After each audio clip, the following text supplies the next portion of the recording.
शरद पवारांनी दादाताईंनी सांगितलेलं ऐकलेलं आहे। सुप्रिया सुळे अजितदादा एकाच व्यासपीठावर आहेत। दादाताईंमध्ये पहिल्यांदाच हास्य विनोद झालेला आहे। ही सगळ्यात मोठी बातमी आहे। शरद पवारांनी सांगितलं, दादाताईंनी ऐकलं आणि या वक्तव्याने एकच हास्य विनोद इथं झाल्याचं पाहायला मिळतंय। सुप्रिया सुळे अजितदादांमध्ये पॅचअप झालंय की काय अशी चर्चा सुरू झालेली आहे, कारण सुप्रिया सुळे अजितदादा एकाच व्यासपीठावर आले। दादाताईंमध्ये पहिल्यांदाच हास्य विनोद झाल्याचं पाहायला मिळालेलं आहे। ही सगळ्यात मोठी बातमी आपण पाहतोय। शरद पवारांनी सांगितलं, दादाताईंनी ऐकलेलं आहे का असा सवाल आता उपस्थित होतोय, कारण दोघेही एकाच व्यासपीठावर होते आणि तिथं हास्य विनोद होत असल्याचं आपल्याला पाहायला मिळतंय। ही मोठी बातमी आपण आत्ताच्या क्षणाची पाहतोय। या संदर्भात ताजे अपडेट देत आहेत आपले प्रतिनिधी चंद्रकांत फुंदे। चंद्रकांत, नेमकं काय झालं या व्यासपीठावर? कुठली बातमी जरा सांगू शकाल पुन्हा एकदा प्लीज? सुप्रिया सुळे आणि अजितदादांचा एक फोटो समोर आलाय। या फोटोमध्ये ते दोघेही हास्य विनोद करताना पाहायला मिळत आहेत, त्यामुळे दादाताईंचं पॅचअप झालंय की काय अशी चर्चा सुरू आहे।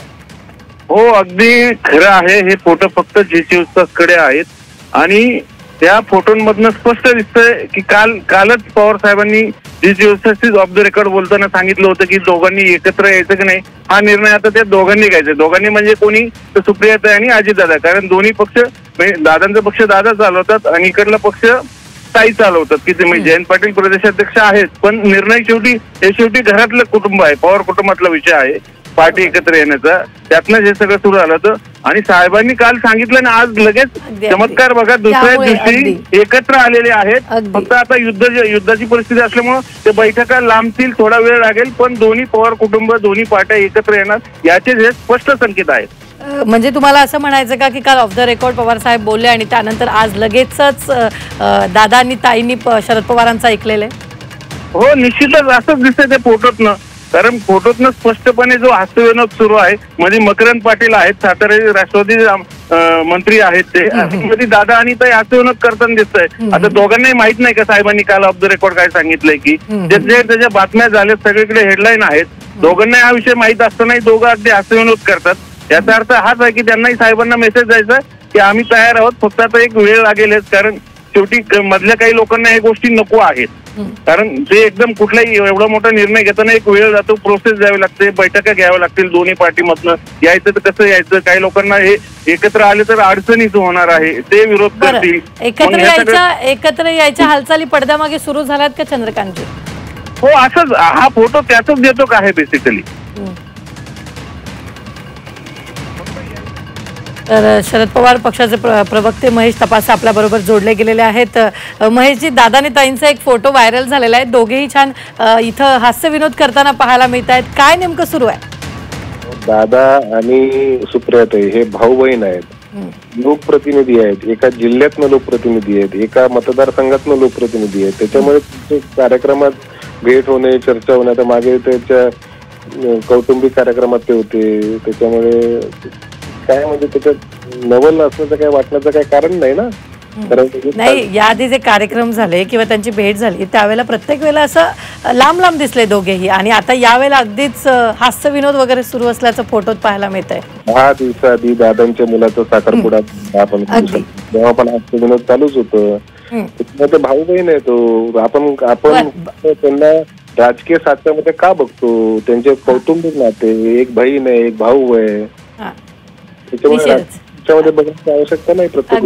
अगदी महेश तपासे प्रवक्ते राष्ट्रवादी शरदचंद्र पवार पक्षाचे आपल्या बरोबर जोडले गेलेले होते। आता अजित पवार गटाचे सूरज चव्हाण आपल्या बरोबर जोडले गेलेले। सूरजजी, एक दादांताईंचा फोटो व्हायरल होतोय, त्यामध्ये दोघेही छान हास्य विनोद करताना पाहायला मिळत आहेत, काय नेमकं घडतंय? एकत्र येणार? महाराष्ट्राची एक राजकीय संस्कृती आहे, राजकीय मतभेद जरी असले आपले तरी व्यक्तिगत कुणाचा द्वेष ठेवायचा नसतो। आम्ही स्वर्गीय यशवंतराव चव्हाण साहेबांच्या विचारधारेवरती काम करतोय, आज आपण आणि त्यांच्या संस्कारामध्ये आपण वाढलेली लोक आहोत, त्याच्यामुळं ते एका व्यासपीठावर आले, हास्य विनोद केले, याच्यामुळे वेगळा अर्थ काढू नये, कारण राजकीय आमचे जी काही भूमिका आहे ती वेगळी आहे, त्यांची वेगळी आहे, आणि एकत्रित येण्याबाबतचा जो काही निर्णय तो वरिष्ठ पातळीवर नेते घेतील, त्याबाबत आम्ही बोलणं योग्य राहणार नाही। परंतु हे एक महाराष्ट्रासाठी आशादायी चित्र आणि सुसंस्कृत महाराष्ट्राचं एक चांगलं दाखवणारं चित्र असं मी म्हणेन याला. निश्चितच सूरजजी, गेल्या काही दिवसांपासून जे व्हिडिओ, जे फोटोज एखाद्या इव्हेंटचे समोर येत होते त्यामध्ये दोघेही दादाताई लांब लांब कायम दिसलेत. मात्र हा फोटो झी24 तासच्या हाती आता लागलेला आहे. नेमकं काय समजायचं? फोटोवरनं राजकारणाचा तर्कवितर्क काढणं मला वाटतं कुठंतरी चुकीचं आहे. याच्या आधी सीट सिस्टिंग मध्ये कसं तिथल्या लोकल आयोजकाने कसं ठेवलेलं आहे आपल्याला नसतं माहिती. परंतु आजचा हा फोटो महाराष्ट्रासाठी सुसंस्कृतपणा दाखवण्यासाठी एक आशादायक आणि चांगलं चित्र आहे. या माध्यमातून महाराष्ट्रातले जे काही आपली राजकीय संस्कृती आहे ती जोपासली जाते याचा आनंद आहे. निश्चित. धन्यवाद. सूरज चव्हाण, प्रवक्ते राष्ट्रवादीचे, आपल्या बरोबर जोडले गेलेले होते.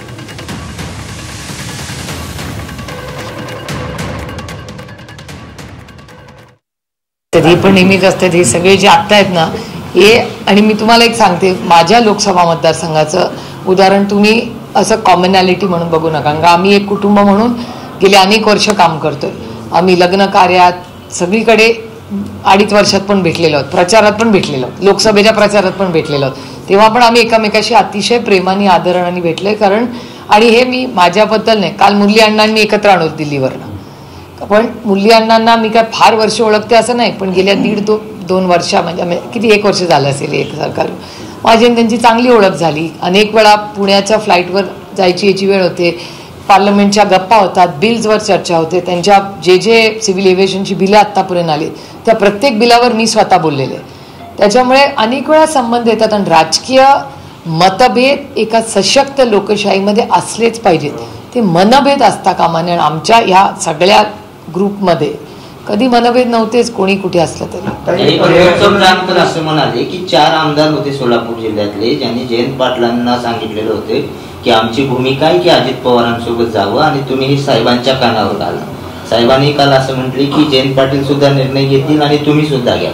म्हणजे तुम्ही दोघं जे पुढे पक्ष चालणार आहे, कारण यापुढे मी राजकारणात नसणार आहे, निवडणूक लढवणार नाही, त्यामुळे त्याचा निर्णय कोण घेणार आहे? कारण जी आमदारातली अस्वस्थता आहे ते स्वतः एक आमदार असणाऱ्याने बोलून दाखवलेली आहे सोलापूर. शक्य असेल, मला नाही माहिती आमदारांचं, कारण का मी ते कोऑर्डिनेशन करत नाही. मी खासदारांचं कोऑर्डिनेशन माझ्याकडे असतं आणि 8च्या 8 खासदार जे निर्णय घेतील तो एकत्र घेतील. आता आमदारांचं काय कोऑर्डिनेशन, आता बोलणं नाही झालं ना, आधी लग्न कोंडाण्याचं.